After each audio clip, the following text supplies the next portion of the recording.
لقبك على السوشيال ميديا وقت نزل البوستر جقل الدراما السورية.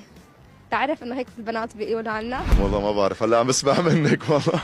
جقل الدراما والكاريزما، وانه اي شيء في سامر اسماعيل فهو اكيد حلو، وبس يبتسم فخلص بكفي بالمشاهد. هي من البوستات يلي على السوشيال ميديا. والله ما شفتهم، العكس انا والله بس يعني بدي اشكر كل الناس اللي عم يتابعوا وكل الناس عم تعطي اراء، يعني ان كانت ايجابيه ولا غير ايجابيه، وهذا الشيء اكيد بيفرحني والله ايه يعني شكرا، حبيت. مواقف كوميدية ومهضومة، وهذا الجانب اللي ما كثير ناس تعرفوا عنه.